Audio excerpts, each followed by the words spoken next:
KSRTCയിൽ ഒരു പിരിച്ചുവിടൽ നടന്നിരിക്കുകയാണ്. പത്രമാധ്യമങ്ങളിലും ദൃശ്യമാധ്യമങ്ങളിലും സാമൂഹ്യ മാധ്യമങ്ങളിലുമെല്ലാം വളരെ ആഘോഷപൂർവ്വം KSRTCയിലെ ഉദ്യോഗസ്ഥ വൃന്ദങ്ങൾ പോസ്റ്റ് ചെയ്യുകയും ഫോർവേഡ് ചെയ്യുകയും ഒക്കെ ചെയ്ത് നിങ്ങൾ ശ്രദ്ധയിൽപ്പെട്ടിരിക്കും. മറ്റാരെയുമല്ല, എന്നെ തന്നെയാണ് പിരിച്ചുവിട്ടിട്ടുള്ളത്. പിരിച്ചുവിടലിന്റെ കാരണമായി പറഞ്ഞിട്ടുള്ളത്, ഞാൻ കാസർഗോഡ് ഡിപ്പോയിൽ നിന്നും പിറവത്തേക്ക് എന്നെ സ്ഥലം മാറ്റിയപ്പോൾ സമൂഹ മാധ്യമങ്ങളിലൂടെ വോയിസ് ഓഫ് ആനവണ്ടി എന്ന പേരിൽ KSRTCയെയും KSRTC മാനേജ്മെന്റിനെയും അപകീർത്തിപ്പെടുത്തുന്ന രീതിയിൽ ചിത്രീകരിക്കുന്നതായി ശ്രീ ദീപുദാസ് നെടുമ്പള്ളിൽ എന്ന് പറയുന്ന ഒരു വ്യക്തി മാനേജിംഗ് ഡയറക്ടർക്ക് നൽകിയ പരാതിയെ തുടർന്നാണ് എന്ന് പറയപ്പെടുന്നു. അത് ശ്രീ ഗോപാലകൃഷ്ണ കമ്പത്ത് എന്ന് പറയുന്ന ഒരു ഉദ്യോഗസ്ഥൻ അന്വേഷിച്ചു എന്ന് പറയുന്നു. ഇതിന്റെ അന്വേഷണവും വിചാരണയും KSRTCയിലോ ഈ അന്വേഷണ വിചാരണ വേളയിലെല്ലാം ഓരോ ഘട്ടങ്ങൾ കടന്നു പോയിട്ടുണ്ട്. അപ്പൊ ഈ ഘട്ടങ്ങളിലെല്ലാം കടന്നു പോകുമ്പോൾ ഈ ദീപുദാസ് എന്ന് പറയുന്ന വ്യക്തിയെ ഞാൻ നേരത്തെ തന്നെ നിങ്ങളോട് പറഞ്ഞിട്ടുണ്ട്. ഇത്തരത്തിലൊരു പരാതിയുടെ കാര്യം വന്നപ്പോൾ തന്നെ ഞാൻ പറഞ്ഞിട്ടുണ്ട്. ദീപുദാസ് എന്ന് പറയുന്ന വ്യക്തി ഈ അന്വേഷണവുമായി യാതൊരു വിധത്തിലും, ഈ പരാതി കൊടുത്തതും ഒരു പ്രാവശ്യം വിളിച്ചപ്പോൾ ഈ പരാതിയുടെ കാര്യം പറഞ്ഞതുമല്ലാതെ അന്വേഷണത്തിന്റെ കാര്യത്തിലോ വിചാരണയുടെ കാര്യത്തിലോ ഇത് ഉറപ്പിക്കുന്ന കാര്യത്തിലോ യാതൊരു വിധത്തിലും പങ്കെടുത്തിട്ടില്ല എന്നതുകൊണ്ട് തന്നെ ഈ ദീപുദാസ് എന്ന് പറയുന്ന വ്യക്തിയുടെ ഉദ്ദേശം എന്താണെന്ന് നമുക്ക് മനസ്സിലാക്കാൻ സാധിക്കും. വളരെ കൃത്യമായി മാനേജ്മെന്റിനെതിരെയും ഭരണ സംവിധാനത്തിനെതിരെയും പ്രതികരിക്കുന്നു എന്നുള്ളതിന്റെ പേരിലുള്ള പ്രശ്നമാണ്.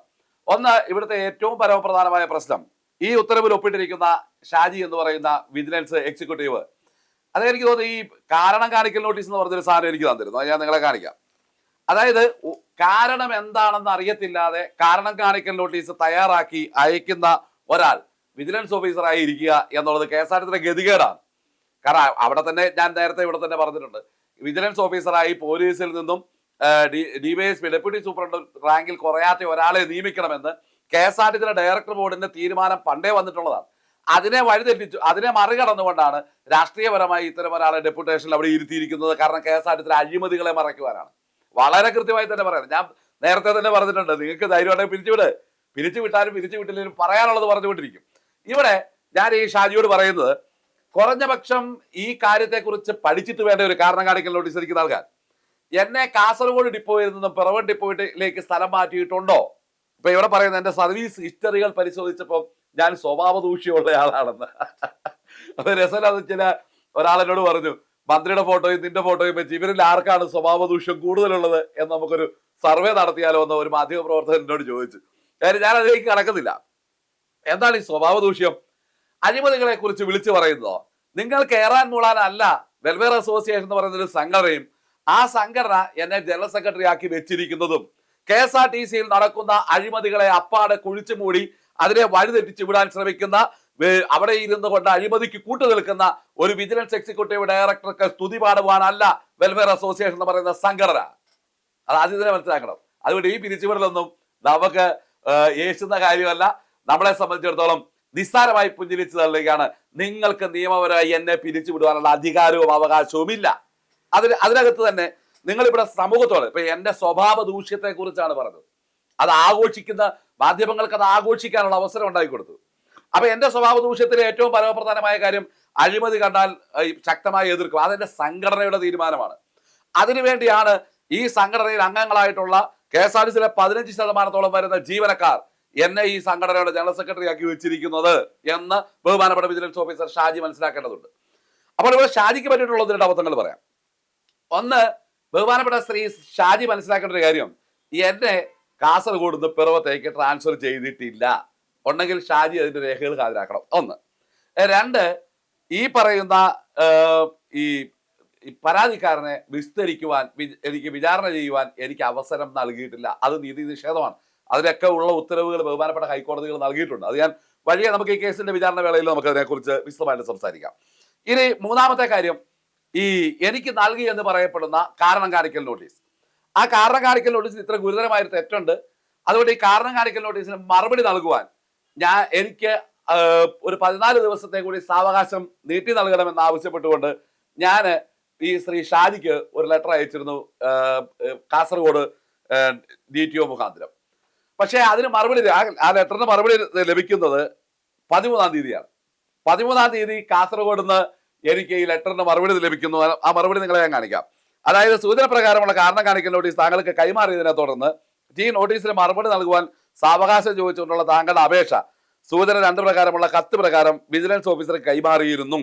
എന്നാൽ അപേക്ഷ പരിഗണിക്കുവാൻ കഴിയുന്നില്ല എന്ന വിവരം സൂചന മൂന്ന് പ്രകാരം വിജിലൻസ് വിഭാഗത്തിൽ നിന്ന് അറിയിച്ചിരിക്കുന്നു എന്ന് പറഞ്ഞുകൊണ്ട് എനിക്കൊരു കത്ത് കിട്ടി. കത്തിന്റെ തീയതി എന്ന് പറയുന്ന 13-ാം തീയതിയാണ്.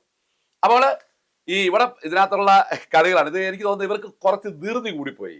എന്നെ പുറത്താക്കുവാനുള്ള തിടുക്കത്തിലും ആവേശത്തിലും നിയമപരമായി കാര്യം കൈകാര്യം ചെയ്യുന്നതിനോ ഇതിന്റെ യഥാർത്ഥ വിഷയം എന്താണ് എന്ന് മനസ്സിലാക്കുന്നതിനോ ഈ വിജിലൻസ് ഓഫീസർ എന്ന് പറയുന്ന വ്യക്തിക്കോ ഇയാൾക്ക് പറഞ്ഞു കൊടുത്തിട്ടുള്ള വ്യക്തികൾക്കോ യാതൊരു വിധത്തിലുള്ള കാരണവും വിവരവും അറിയില്ലായിരുന്നു എന്നുള്ളതാണ് ഇതിൽ നിന്ന് മനസ്സിലാക്കുന്നത്.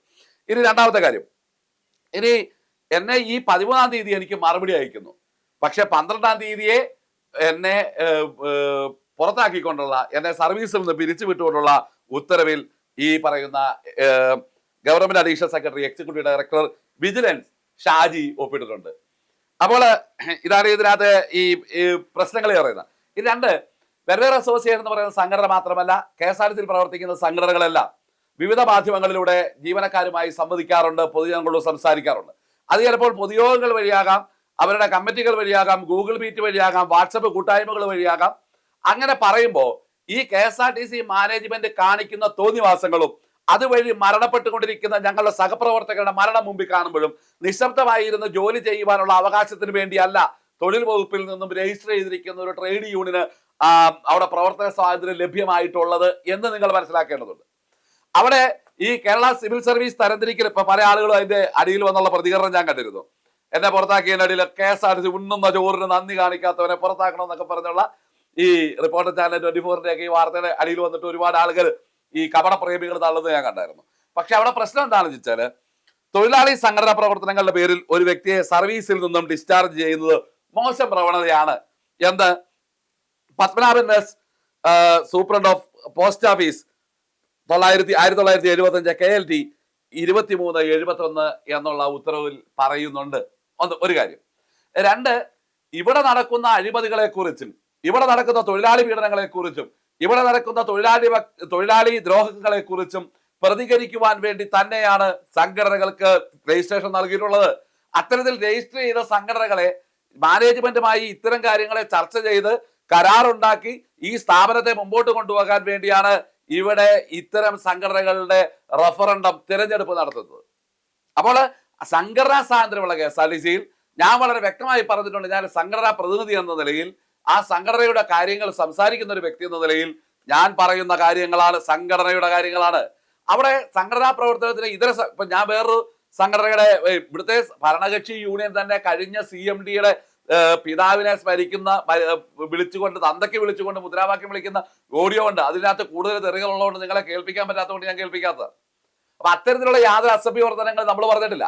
ഇപ്പൊ ഞാനിപ്പോ പറഞ്ഞ സ്വഭാവ ദൂഷ്യത്തിന്റെ കാര്യം പറയുമ്പോൾ വേണമെങ്കിൽ ഈ ഷാജിയുടെ പണമോ ഇവിടെ എക്സിക്യൂട്ടീവ് ഡയറക്ടർമാർ കൊള്ളയടിച്ചിട്ട് പോയിട്ടുണ്ടെന്നുള്ളത് ഞാനല്ല, ഇവിടുത്തെ മാധ്യമങ്ങളാ പറഞ്ഞ്. പർച്ചേസ് വിഭാഗം കോടിക്കണക്കിന് രൂപ അഴിമതി നടത്തിയിട്ടുണ്ടെന്ന് പറഞ്ഞത് ഇവിടുത്തെ അഴിമതികൾക്ക് വിജിലൻസ് കൊടപിടിക്കുന്നു എന്ന് പറഞ്ഞിട്ടുള്ള ഇവിടുത്തെ മാധ്യമങ്ങളാണ്. അപ്പൊ ഒരു ആർക്കാണ് സ്വഭാവ ദൂഷ്യം എന്നുള്ളതിനെ കുറിച്ച് ആ രീതിയിൽ നമുക്ക് സംസാരിക്കാം. ഏതായാലും നിയമപരമായി നിലനിൽക്കുന്ന ഒരു സംഗതിയാണോ ഈ വാറോല എന്നുള്ള വിവരം അത് ബഹുമാനപ്പെട്ട MDയും ബഹുമാനപ്പെട്ട നീതിപീഠവും തീരുമാനിക്കട്ടെ എന്ന് പറയുന്നു. അതോടൊപ്പം തന്നെ എനിക്ക് ഒരു ചെറിയ ഉപദേശം വിജിലൻസ് ഓഫീസർ ഷാജിയോട് പറയാനുണ്ട്. നിങ്ങൾ കാരണം കാണിക്കൽ നോട്ടീസ് സമർപ്പിക്കുമ്പോൾ കുറഞ്ഞ പക്ഷ ഫയൽ പൂർണ്ണമായിട്ട് വായിച്ചിട്ടെങ്കിലും വേണം. ഇതാണ് ഇപ്പൊ ഇതിനകത്ത് പറ്റിയിരിക്കുന്നത്. അപ്പൊ ഞാൻ ആദ്യം ആലോചിച്ചു, കാരണം കാണിക്കൽ നോട്ടീസിൽ ഒരു ക്ലറിക്കൽ മിസ്റ്റേക്ക് ആണല്ലോ, അത് പോട്ടെ എന്ന് വെച്ചാൽ അതൊന്ന് പറഞ്ഞേക്കാം എന്ന് കരുതിയാണ് ഞാനൊരു മറുപടി നൽകുവാനുള്ള സാവകാശം ചോദിച്ചത്. സാവകാശം നൽകില്ല എന്ന് 13-ാം തീയതി പറഞ്ഞപ്പോൾ തന്നെ ഞാൻ അടുത്ത മറുപടി അയച്ചു. പക്ഷെ 12-ാം തീയതി ഇവർ പുറത്താക്കൽ ഇത് തയ്യാറാക്കിയിരുന്നു. ഏതായാലും ഒരു കേരളം മുഴുവൻ നീണ്ടു നിൽക്കുന്ന കോടാനകോടി രൂപയുടെ ഏകദേശം 10,000 കോടി രൂപയ്ക്ക് അടുത്ത് ആസ്തിയുള്ള ഒരു സ്ഥാപനത്തിന്റെ, കേരളം മുഴുവൻ നിറഞ്ഞു നിൽക്കുന്ന ഒരു പൊതുമേഖലാ സ്ഥാപനത്തിന്റെ എക്സിക്യൂട്ടീവ് ഡയറക്ടർ വിജിലൻസ് സ്ഥാനത്ത് അർഹതയില്ലെങ്കിലും ആ സ്ഥാനത്തിരിക്കുമ്പോൾ ആ സ്ഥാനത്തോടൊരു മാന്യത കാണിക്കണം. അവിടുന്ന് ഒരു ഫയൽ ഒപ്പിടുമ്പോൾ ആ ഫയലിൽ എന്താണ് പറഞ്ഞിരിക്കുന്നത് എന്ന് മനസ്സിലാക്കണം. ഇവിടെ കാസർഗോഡ് തന്നെ പിറവത്തേക്ക് മാറ്റിയ മാറ്റൽ ഉത്തരവ് ബഹുമാനപ്പെട്ട ഷാജി ഒന്ന് കാണിക്കേണ്ടതാണ്. അതോടൊപ്പം തന്നെ ഇതുകൊണ്ടൊന്നും വെൽഫെയർ അസോസിയേഷന്റെ നാക്ക് നിശബ്ദമാക്കാൻ, വാക്കുകൾ നിശബ്ദമാക്കുവാൻ നിങ്ങൾക്ക് സാധിക്കില്ല. MN വിജയമാഷ് പറഞ്ഞ പോലെ നിശബ്ദമാക്കുവാൻ ശ്രമിക്കും തോറും വാക്കുകൾക്ക് മുഴക്കമേറും എന്നുള്ളതാണ് വാസ്തവം. അതുകൊണ്ട് തന്നെ അഴിമതിക്കെതിരായ ശക്തമായ പോരാട്ടം വെൽഫെയർ അസോസിയേഷന്റെ നേതൃത്വത്തിൽ നടത്തിയിരിക്കും. നിങ്ങൾക്ക് അവിടെ സ്വസ്ഥമായി ഇരുന്നു കൊണ്ട് ഈ അഴിമതിക്ക് കൊടപിടിക്കുവാനോ അഴിമതികൾ നടത്തുവാനോ സാധ്യമാവില്ല. ഇവിടെയുള്ള ഓരോ എക്സിക്യൂട്ടീവ് ഡയറക്ടർമാരുടെയും സാമ്പത്തിക സ്ഥിതി വിവരങ്ങളെ കുറിച്ച് അന്വേഷിക്കുവാനുള്ള നിയമ നടപടികളുമായി വെൽഫെയർ അസോസിയേഷൻ മുൻപോട്ട് പോകുന്നുണ്ട്. ഒരഴിമതിക്കാരനെയും ഞങ്ങൾ വെറുതെ വിടില്ല. അത് നിങ്ങൾ ഇപ്പോൾ കോപ്പ് കൂട്ടിയിരിക്കുന്ന എന്റെ ജീവൻ ഇല്ലാതാക്കാനുള്ള പ്രക്രിയ പൂർത്തിയായാൽ പോലും എനിക്ക് പകരം മറ്റൊരാൾ ആ സ്ഥാനത്തുണ്ടായിരിക്കും എന്നുള്ള കാര്യം ഞാൻ ഓർമ്മിപ്പിക്കുന്നു. നന്ദി.